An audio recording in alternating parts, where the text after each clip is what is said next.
चलिए देखते हैं निफ्टी और सेंसेक्स में कल किस तरीके से मूवमेंट हो सकता है, कहां पर बनेगा सपोर्ट, कहां पर बनेगा रेजिस्टेंस। सेंसेक्स एक्सपायरी भी है, बहुत बढ़िया मूवमेंट मुझे लगता है कि बहुत बढ़िया पुट कल चल सकता है, इसको हम समझते हैं। देखिए ये चार्ट लगा हुआ है सेंसेक्स का ही। मैंने आपसे कल एक बात कही थी कि 85,200 का कॉल शॉर्ट करेंगे, लेकिन यहाँ पर कोई रिट्रेसमेंट आया नहीं, इसलिए 85,200 की ना करते हुए 85,500 की कॉल को शॉर्ट किया हुआ है। इस पर हम बाद में आएंगे, चलो उस पर बाद में आएंगे। अभी यहाँ हो क्या रहा है इस चीज को समझो, है ना। ये 15 मिनट का चार्ट है भाई साहब। सपोर्ट रेजिस्टेंस कहां पर है, पहला जो रेजिस्टेंस है वो 85,500 पर है। इससे पहले वो रेजिस्टेंस नहीं, 200 का रेजिस्टेंस मत मानना फिलहाल की स्थिति में, एट द मनी पर है।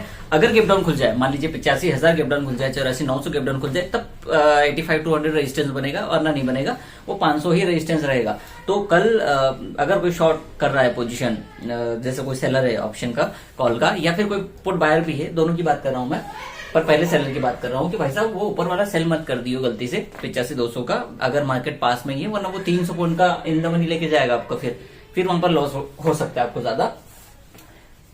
क्या लग रहा है वो बता रहा हूँ, ठीक है। अपने फाइनेंशियल एडवाइस से पूछेगा क्या करना है आपको। अब यहाँ पर देखिए पहला रेजिस्टेंस यहाँ पर है, मार्केट अगर गैप अप खुल जाए तो यहाँ से एक सेल पोजीशन बननी चाहिए, यहाँ से एक पुट लेंगे अपन, बहुत बढ़िया। जिस तरीके से ये वाली सेल बनी थी सेम उसी तरीके से सेल बनेगी कि ये जो बड़ा ग्रीन बार बना उसके बाद मार्केट गिर गया, या स्पॉट गिर गया, जो गिर गया, ये सेलिंग बन सकती है मार्केट में, ठीक है।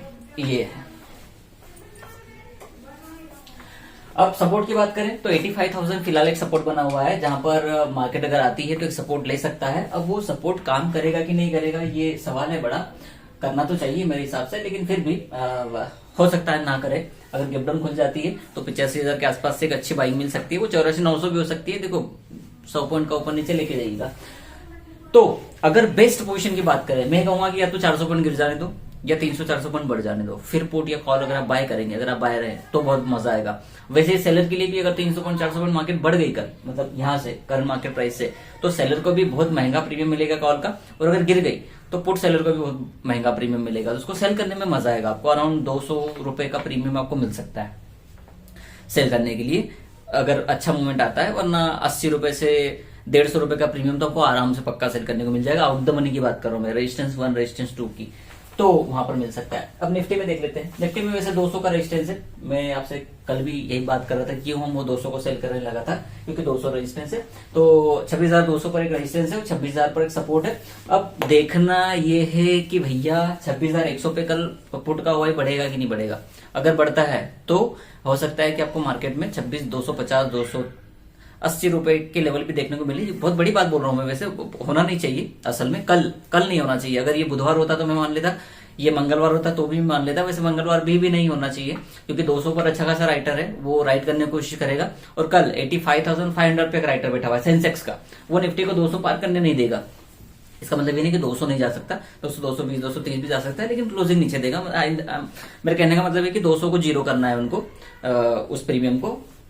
अगर रिस्पेक्टिवली आप सेंसेक्स से देखो तो उसको 85,500 की कॉल को जीरो करना है, वो सेंस में बोल रहा हूं मैं, ठीक है। आप उसको अगर समझदार हो तो आप समझ रहे हो मैं क्या बोल रहा हूँ।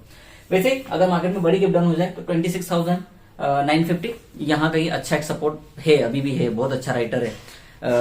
उस राइटर को तोड़ दिया कॉल को आई को, क्योंकि वो 26,000 पर पुट वाई बहुत अच्छा था, स्ट्रॉन्ग था। मुकाबले 1.44 करोड़ सुबह की बात करें अगर, तो कॉल पे था 26,000 की, वहीं पर 26,000 की पुट पे भी इतना ही बड़ा राइटर था, तो वो जीत गया पुट वाला, ठीक है। तो समान राइटर अगर एट द मनी पर दिख रहे हो आपको, तो समझ जाइए कि मामला कहीं भी गिर सकता है। और अगर मार्केट नीचे है तो ऊपर वाला जीतेगा, और ऊपर है तो नीचे वाला जीतेगा, क्योंकि मार्जिन रूल प्रीमियम।